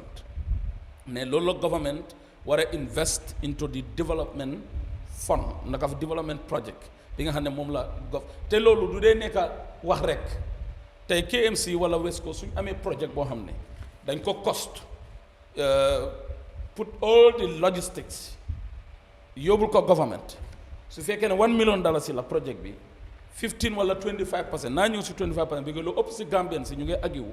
waaye understand wuñ ne the act was change suñ demee si suñ demee si gars yi dinañ gis act bi li ma fa gis nag according ak li ma research is about 15% but nañ téye si 25% su fekkee ne for example $10 million si project nga am boobu nga war a yóbbul government nga cost ko do all the necessary engineering bi ñoom Bojang nga gars yi di wax def everything cost bi nangam la that's $10 million that is where the government should jël 25% of that cost government moo la ko war a jox pour nga dem def sa development waaye dañ dee dégg government ni war a def defu ko naka la government di defee amuloo project you never present any project to the public project boo xam ne da njëriñu askan bi la instead of lu ñoo gis mooy gis nañ crisis bu am diggante government and the KMC si seen mbalit project bi moto yi doon ñëw juti weef amuñ ko lu tax because fan la project bi waroon a jaar ak fi mu jaar nekkul benn su ñoom setback am na then in that position léegi in fight door na diggante government and central ok soo amee project boo xam ne you fully introduce it mu went through because soo demee section 13 of the local government act mu ngi la wax na la ne amul dara lu war a nekk si council su lu war a nëbbu dañ ko war a publish askan bi jot si ñu scrutinize ko if it is necessary ñu tender ko su fekkee project la dañ ko war a publicly tender pour ñu mën a xam funding bi fan laa jógee ak naka lañ ko feye ak ki ko war a jël naka la ko jëlee ak naka la mu ko feye loolu it has to be warta nekk loo xam ne dafa war a nekk secret ok central government and local government ñoom ñëpp government lañ and the local government is under the supervision and coordination of the central government. Yes. Because the minister responsible, that's the Ministry of Local Government and Lands, moom moo nekk di leen supervise gis nañ crisis bi mu amee diggante CEO bi and the infight bu happen within the councillors and the mayor lan la minister bi step in. If you look at Brikama, the same crisis bi mu amee minister moo step in, but there are powers yoo xam ne ñoom ñi nga xam ne ñoo head that institution they wanted to take it and they ñoom amuñu doole boobu pour def ko jaxasoo am na ñu politicalize ko li tax ñun ñu bëggoon an independent mayor in 2018 because dañ feel ne si situation bu ñu nekk Gambia suñ mayor yi yëpp because moo waraloon tactical alliance bu ma déggoon PDOIS Halifa Sallah di ko amee doo waxoon ko muy tactical alliance boo xam ne ñun suñ mayor yi waroon naa ñëw nekk an independent ones boo xam ne they will work with everybody especially the government and the opposition ko noon setbacks yu bari duñ doon am look at communication breakdown bi they happen every time that was the reason why in 2018 ñu ñëwoon as an independent mayor tey boo xoolee Bakoteh Domside li xew boor boobu ak di comme na ko ñoom Bojang waxee di health hazard bi sa happen ak ñooñu lu ñoo face bi ñu liggéeyoon ak central government ñun am a very strong collaboration loolu could have been an history mbalit bi di same thing ni ko doon invest millions suñ fay noonu pour tax bi di nga ko doon fay if you look at the project right now ñun lu ñuy wax nii mbalit yi moto yi function in KMC bu fekkee ne 100 la right now 50 moo nekk di function all yeneen moto yëpp mu ngi si garage bi xam naa ban garage la ne xam naa ki ko maintenance xam naa ñaata moto fa ne right now ñu ngi gaare li tax mooy garmi li ko waral mooy proper planning yow saf completely 4 good years mbalit project rek nga nekk right now yaa ngi si beneen year mbalit bi nekk si dëkk bi musta am ay tumboo ñooy génn ay sax moo tax ma ne central government ngir yàlla ak yonent bi nañ step in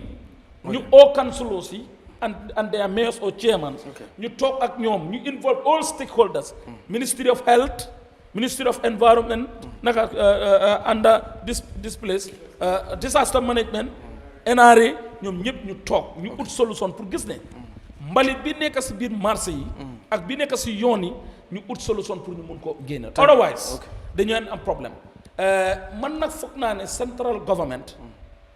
moom moo élif local government so gisuma no way that ne mun nga run away from these people working together man gisuma ko because nag comme liñ ko gis ku mel ni Brikama lañ ko gis nañ Yankuba Dabo moom mu ngi fonne moom mooy di president of the country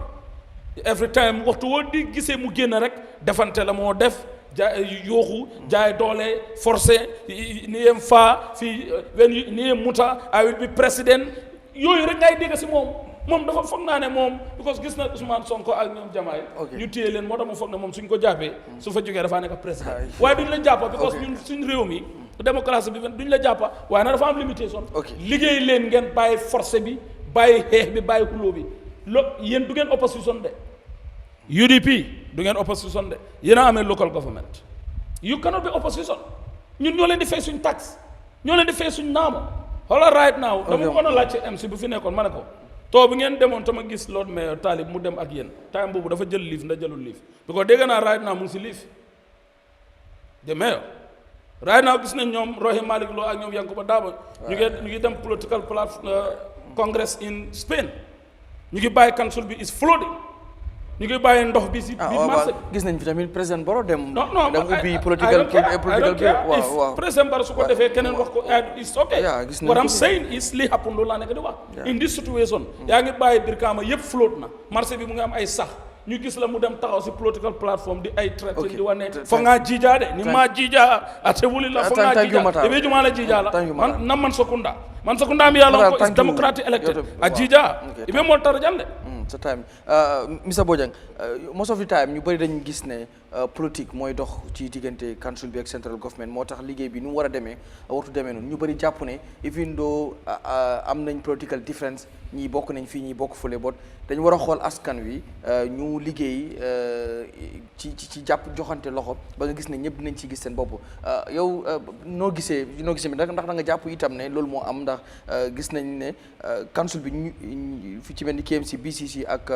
West Coast ñu ko jiite bokkuñ yoon ak président bi fooguloo tamit loolu nekkul di indi gàllankoor ndax tamit loolu waroon naa doon sax luy indi gàllankoor. waaw comme you know gis nga waxtaan bi benn cadre rek moo si mun a mooy there is no way to be honest with you ñaari ñàkk a liggéey su ñàkkee liggéey rek ñun ñooy togo ñun ñooy sona te ñun du ñun alaaw loolu noonu te du ñu promote kenn si loolu noonu it doesn't matter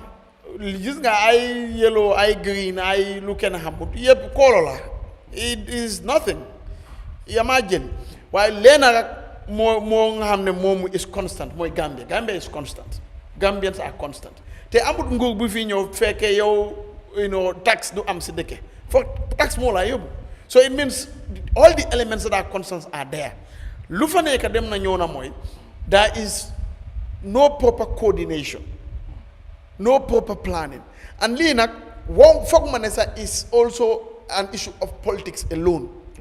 it's not politics alone because bu yàggut gis nañ ne you know a situation where yaa ngi am governor bu nga xam ne NPP la nga am minister bu nga xam ne NPP la but they issue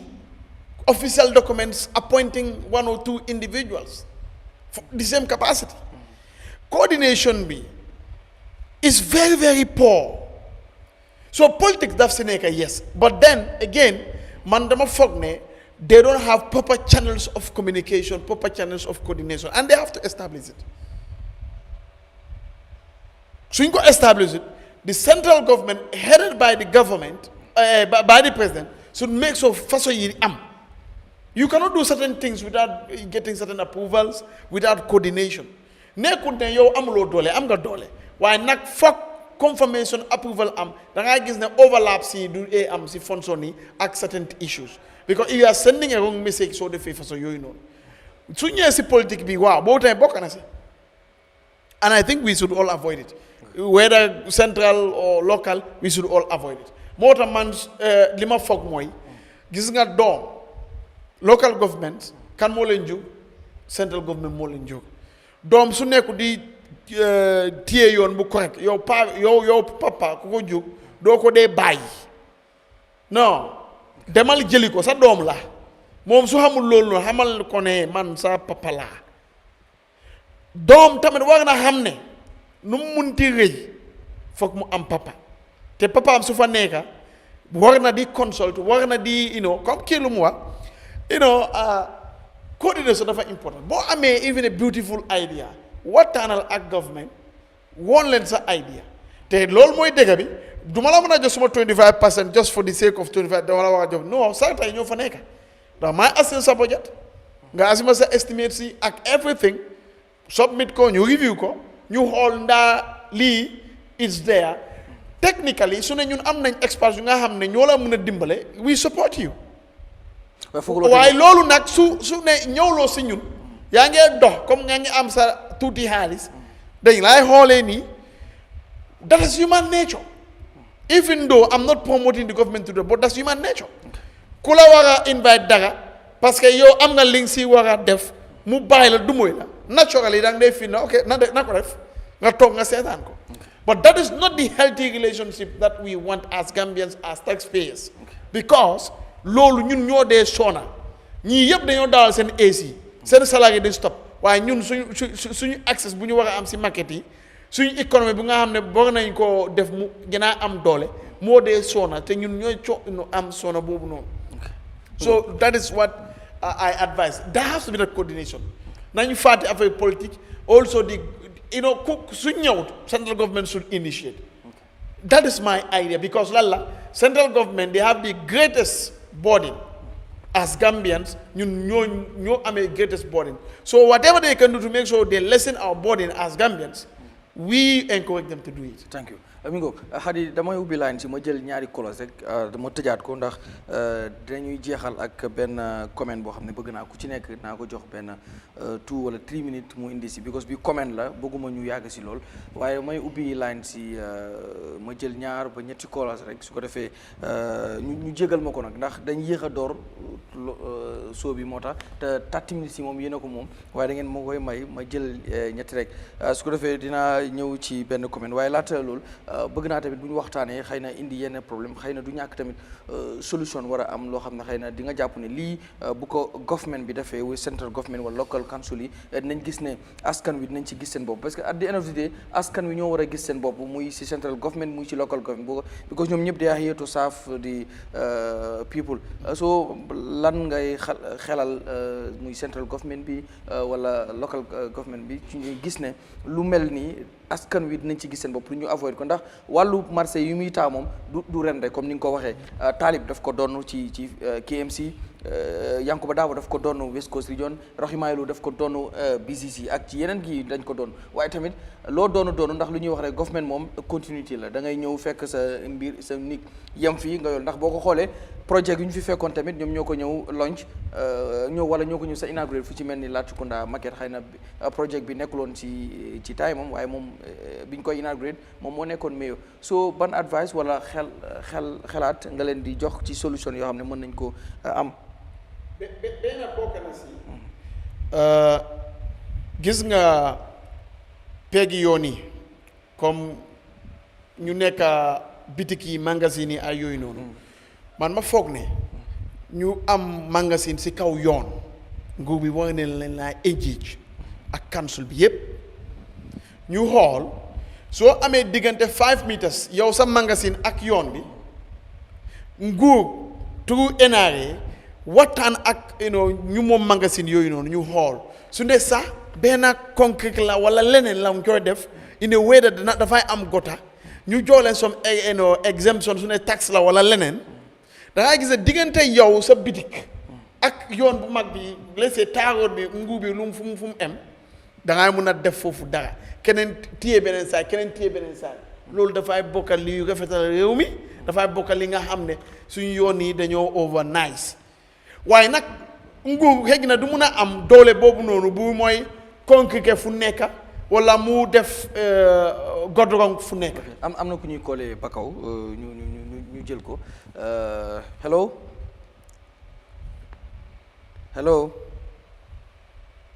Dudu Ndaw hello. ñu ngi lay siyaare bu baax noo def yaa ngi si jàmm. alhamdulilah sant yàlla. jaajëf da nga bëggoon participer ci programme bi. waaw dama bëgg a contribuer wu. waaw yow rek la ñuy déglu léegi. I'm going Gambia. The problem Monica, the system in this country, the independent more bahut. Then you wax rek every year marché yi lopitaan yi schools yi système boobu noonu il faut ñu change ko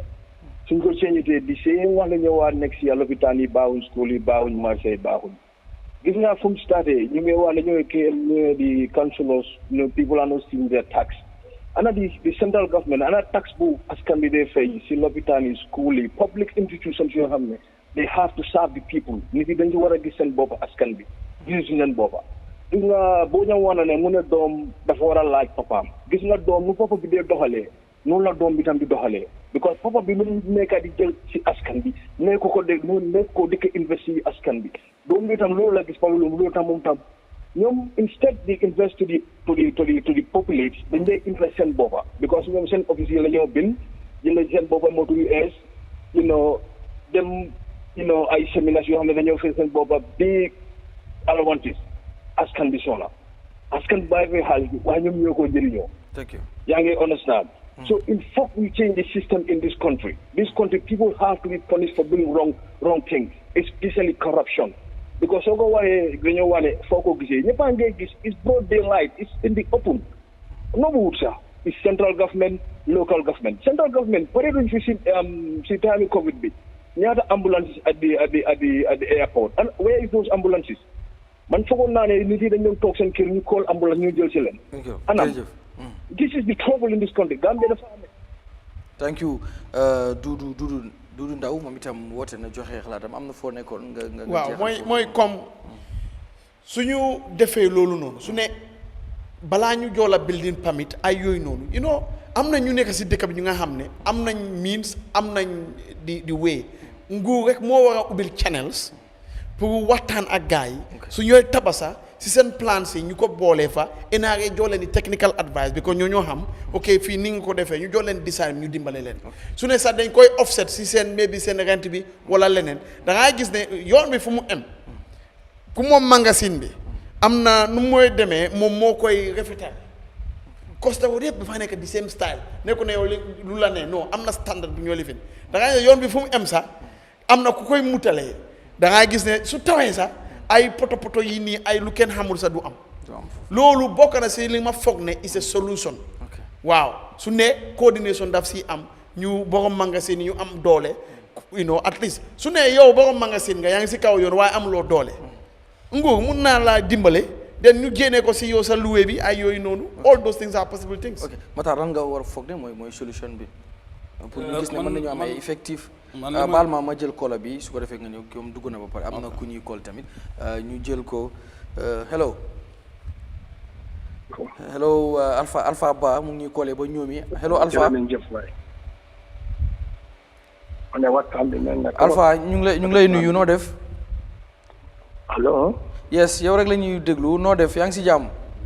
maa ngi si jàmm sant yàlla da nga bëggoon a contribute ci programme bi waaw Acha yow rek la ñuy déglu Matarr baal di tontu voice programme bi nee na trop waaw aywa yow rek la ñuy déglu ma ne ñun système bi lañ war a change society bi système society bi lañ war a change from the attitude of the people xadi nga yokkal ñu volume bi tuuti ñu dégg aywa Alpha yow rek la ñuy déglu affaire bi mun a change but am na su nekkee système bi change si society bi suñ amee fii téeméeri njiital di seen mooy continuer soo gisee Gambia nay gis ne nit buntu këram mu ñëw paas si këram si nawet bi buntu këram am pax mu dem si yoon Issa Séeré bi c'est millionnaire mu di taa ñetti taa si kaw jël foofu ñaari benn 10,000 wala fay na 5,000 defar ko ba mu rafet du to def de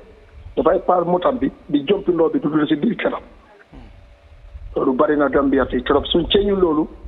te nu mun a dem loolu yow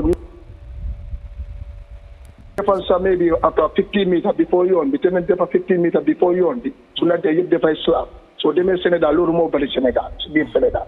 te lay gis fii ñëw continuer ba si boobu yoon bi fu mu am tali tamit ñëw continuer ba si yoon bi la su yàggee dëkk bi yëpp dafay rafet bari yow moom tey xam nga da lay defal sa biir tele foofu nday ndoo bi si ñëwee mu daw si buntu te ñëw nag toog loolu pa boobu nda dem loolu bari na si Gambia de jërëjëf Alpha thank you very much. jaajëf Alpha su ko defee nañ jëlaat beneen koola mu nekk suñu last call xam naa koola si nag ñuy bëgg a dugg dina bëri waaye da ngeen ñu koy jéggal tey. ma doon call ne rek. cancel la nekk moom ne dafa bëgg a call. waaw kon mun waaw bu fekkee. mun a répétal nombre bi rek mu ngi seetaan. 2323 213 nombre bi moo nekk noonu fekkee mu ngi seetaan dina ko gis 2323 li ma nekk di explain pour wax ko mooy. man situation bi ma gis. right now si marché yu ñu am fii. fekkee da nga ne KMC for example ñaari big market lañ fi am. wala ñett Serekunda Talinding Latrikunda waruñoo na am problème yi ndox si biir marché yi comme yow defaruloo marché. ñëw drainage war nga ko mën a defar. concrete marché bi yëpp. wala nga taayal ko ma ne. comme mënuloo samp marché. ñeenti at war ngaa mën a tabax comme marché Serekunda nu mel. biir marché bi yëpp waroon naa disen ba nga xam ne ndox sax du dalee dafay wàcc. mu dugg si drainage bi mu dem. Latrikunda di same thing comme mënuloo defar marché. war ngaa mën a am na Ali something Ali sëñ bi Ali ñu ngi lay siyaare Ali Dieng Bundung. Garmi. waaw noo def. Garmi naka nga def mbay si jàmm. jaajëf waaye da nga bëggoon a contribuer ci programme bi. waaw dama bëggoon a contribuer ci programme bi. waaw yow rek la ñuy déglu Aïcha. parce que li xew mooy ne doon na mën neex daal. comme ku mel ne Matarr moom daf dee bëri xadar trop waaye doon na mën neex daal comme ak loo faral nit ki. su fekkee ne gis nga ci moom loo xam ne njumte la. da ngaa taxaw ne lii njumte la. loolu daf laa yow ko supporter. parce que su fekkee da nga gis ne lii njumte la pare doo ko nangu. loolu dafa waral ñeneen dafa waral seen biir mu am noonu. xaw ma ne moom xaw ma ne dina xam li ma waxee am déet. lii da ak loo ko fonk ko muy opposition bi muy président bi ak loo ko faral. su fekkee gis nga lii rong la da nga wane lii rong la su fekkee li right la nga ne right la. waaye lépp right wala ki nekk opposition mu ne li président bi yëpp rong la. loolu daal moom bu naa gars yi di ko avoid. ok. monsieur Dieng. hello. yaa ma laaj la wala. ok waaw may ma rek. waaw. affaire yoon yi nii. waaw. xam maa ngi nekk si boori guy Serekunda. problème guy bi ba Sénégal Mbey garage yoon boobu noonu. depuis 1994 maa ko mos a am tali te loolu moo marché bi almost 50 mètres mot ko sax mos a am tali yoon moom dafa rof boo xam ne nii day dafay daanu si people ay mag dañ fay daanu di ko rof gi mu rof ak ndox bi mu fay nekk comme ni nekku Serekunda bàyyi right waroon naa am tali comme neen Konasi loolu ma bëggoon naa commune Sarib mu dem mu seet ko bu baax very important ngir mu mel noonu mu jege marché bi mel noonu waaw kilifa yi ñu ngi lay dégg. thank you. jërëjëf Ali Dieng Bundung Matarr nga daane rek si solution ndax am na beneen mbir bu. li ma doon explain mooy. waaw council yi dañ dee am development fund bi ñu leen dee jox. pour ñu dem seen gox yi. council bi tam mu ngi receive revenue from the people. comme lu mel ni Bundung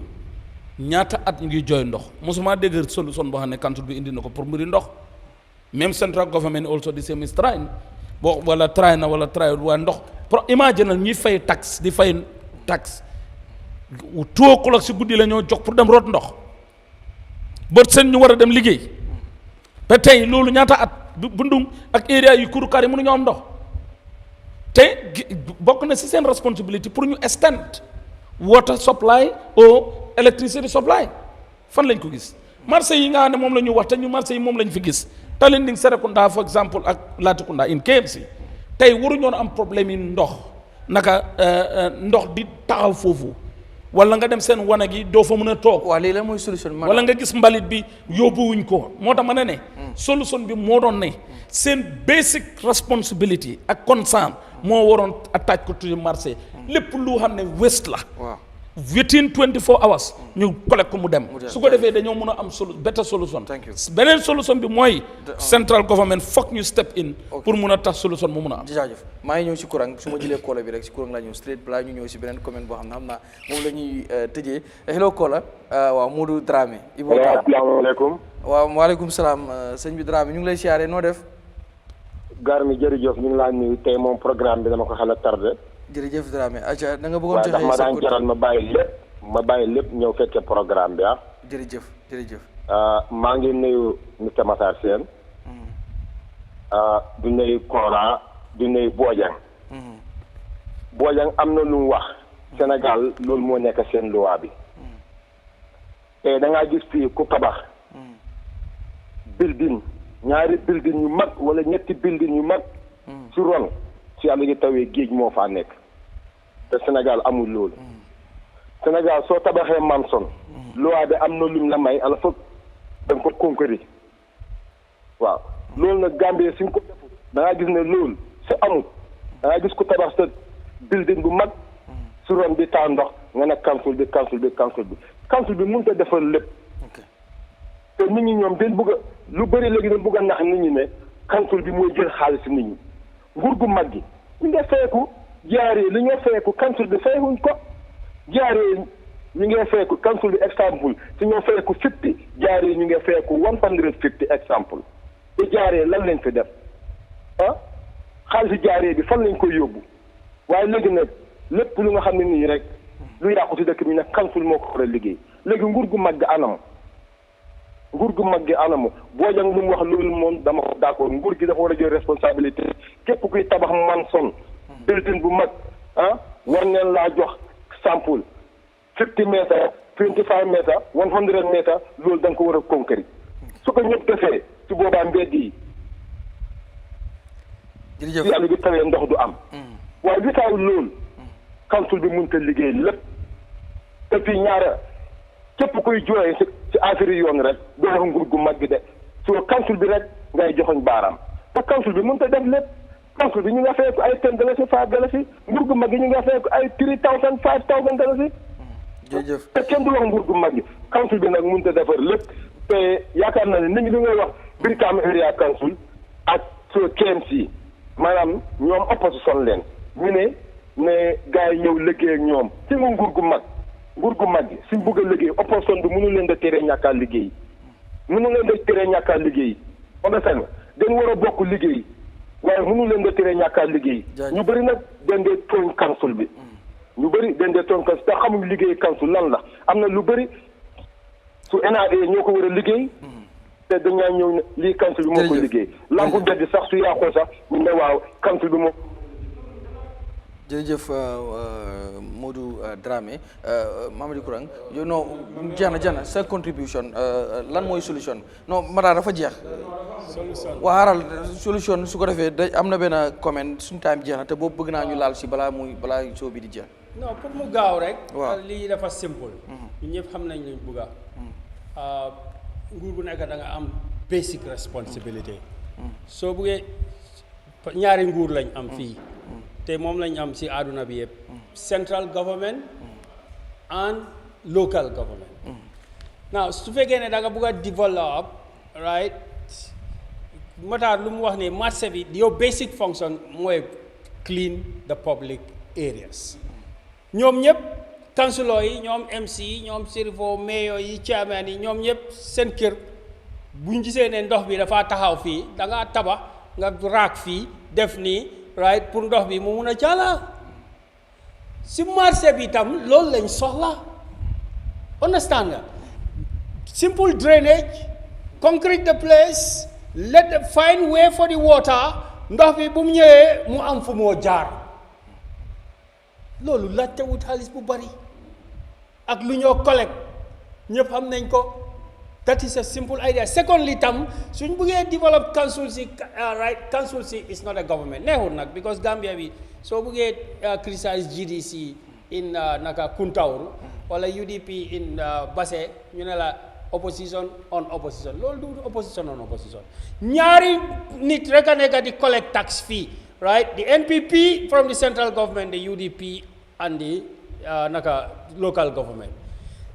constitution bi development national development plan bi dañ ko design in a way that everything is interlocked ku ne bu lu nekk dafa téyewante yow yaa ngi am central government local government you have the ward committees and you have the VDC the village committees the VDC the village committee the ward committee wards and villages don't collect tax the tax collection stops at the council loolu moo war a filter down to the community so suñ la ne you are responsible just like the central government we are not criticizing opposition. We are criticizing all tax collectors. Thank you. Understand? Your development plan, government, they have the permanent secretaries, under permanent secretaries, 2 permanent secretaries, 3 deputy permanent secretaries, directors. They have the intellectual power to implement and conceptualize government plan. You don't have this in the council. So you need to refer back and connect with the central government. It's not a very political score points. Right? The councils don't have the executive experience. A councillor or a chairman or a mayor, just because of popularity, that's not what makes your palm sick. Or a director, you have the stuff. You're supposed to have the stuff. So you must come back to the technical people, right? And then validate your programs and your proposals and your projects. Bounce them up with the government. And then go ahead if you want to serve people. But if you want to serve your political party, you can just go and do anything and then say, you know, we are developing. Thank you. Bi comment la bo xamne nak Matarr nekul wax ba xababal de 2 minutes rek because sun time bi jeena each 2 minutes nekul ku ne dafa waye ben comment la bo xamne Madi Jobaate moko def ñepp la wax dedet wa Matarr Kurang Bojang ku nek 2 minutes 2 minutes please Madi Jobaate mu ne dafa laaj président Barrow ak Dabo pour ñu delloowaat li nga xam ne mooy state land ci maanaam suuf yi nga xam ne nguur gi moo ko moom te kii di Adama Barrow am ci looy suñu Dabo moom jabaram ak doomam tamit am ci mu jur nag coow lu bëri Madi Jobaate mu laaj mu ne Madi Jobaate asked Barrow and Dabo to return state lands Bojang. Absolutely. Barrow, Dabo, and whoever nga xam ne am nga dëkkuwaay yaa ngi am li nga xam ne loolu at least mun na laa yóbbu li nga xam ne loolu la ñëpp moom waruloo ko laal parce que alhamdulillah yow am nga so yow na nga apply pour yow nga am nga apply pour yow sa doom mu am nga apply sa jabar mu am dafa mel ni ku ne ak kiram te ñooñu yëpp si benn roof la. So being a family is not fair. Because being a family benefit from state land. It's not just fair. So Lolo absolutely is right. And we think, come rek, suma borderlum there was 6 and 9. Lolo moy degabi. It's very difficult for Gambians to understand certain things. But then, lolo moy degabi because you cannot be pointing fingers at someone or something. Te yo lolo nga neka di dunde wala lolo nga dunde wo. It doesn't matter. Whatever explanation you give, it doesn't matter anymore. What matters is lu ñëpp moom yow am nga kër waaye da nga ko bugga ñu joxaat la ko loolu lu mu wone mooy da nga buggee te amuloo benn concern pour suñu soldats yi ak police yi ak ñi nga xam ne dañ néewi doole so this is the truth. This is the truth. Thank you. Matarr. Garmi statement si ku nekk ni mu ko framé ak man ni mu ko gisee du nekk benn président Barrow na delloo laan I don't think man dina ànd si loolu ban laan la moo delloo parce que laan bi ñu ko jox bu yàggut la National Assembly binding a law na ne président bi su jeexalee nguuram dëkkuwaayam dañ ko war a jox defaral ko I don't think ne it's illegal pour ñu jox kooku noonu place am dëkkuwaay fi ma amee gàcce nag man wax naa ko tey dama bëggoon ko mel ni MC wala gars yi ñoom ñu toog fi ma ne seen parti leader li mu wax ci press conference wax ko fële nga xam ne mooy Spain ndax yéen amu leen gàcce the entire UDP ñaata nit ñoo fa nekk ñoo xam ne they die because of the party wallahi ñu ngi rent seen doom yaa ngi rent I swear to God none of them is allocated a place fu ñu war a dëkk yow sa own family jabar doom goro yow ñu ñëpp nga apply leen léegi te kooku nekkul président su nekkoon président fan lañ jëm that's the truth léegi yéen ñu ko xam ne yéen a ngay respond gis naa Ibrahima Diba respond na Paate kii di respond na Demba are you people not going to discuss about this are you not disappointed from your party leader moom kenn kese mu according to li ma gis Fatou Network binda ñu ne naka la toddati they get the information from the land ministry benn nit mu apply juróomi nit la applyal and ñoom ñëpp they are connected direct to him gis nañ doomam bi génn na is trying to clarify waaw moom citizen la comme ñëpp. waa citizen la on base xam nga si press conference bi lan la Darboe di parti leader mu ne. waaw ma daal pour fàtte 2 minutes xam nga lii moo taxoon moo xam nga li taxoon bi ma wax ma tudd la nga mer. non 2 minutes laa la jox yaa ngi it's okay I have to clear this. press conference mu ne. ci comment bi laa la wax si press conference moom moo ko wax mu ne. su fekkee da nga am kër waruñ laa jox kër soo moo may laajte moom doomam bu dem ba base in US mënut a am xaalis bu mu jëndee an empty land that's what you want to tell me jabaram bi nga xam ne war naa dem ba am ay doom ba am sët wartu mën a jënd empty land musuta am empty land. waaye fii lañ dëkk est-ce que am nga kon why are you saying that yow yaa ngi si biir glace ngay sànni xeer. sànni xeer boobu noonu. dinañ ñëwaat si weer bi moo dal ñoo toj ko léegi nag fi mu nekk nii Gambien si maa ngi gis seen réaction te léegi ndax lii du gàcce. léegi yaa ngi doon try to pin somebody down nga ne soo da pare nga sax pour nangu këram gi léegi yaa ngi koo tuumaal pare nga koo jaxase askan bi yow fekkatoo ne yow li nga def moom moo gën a garaaw téeméeri junni yoon li kii def parce que dégguñ président Barrow ne joxe na jabarame doomam yeeg sëtam yeeg ku nekk utal na leen place. waaye ku ko am it's very disappointing. man dinaa try man dinaa laaj comme access to information bill bi kii na dinaa dem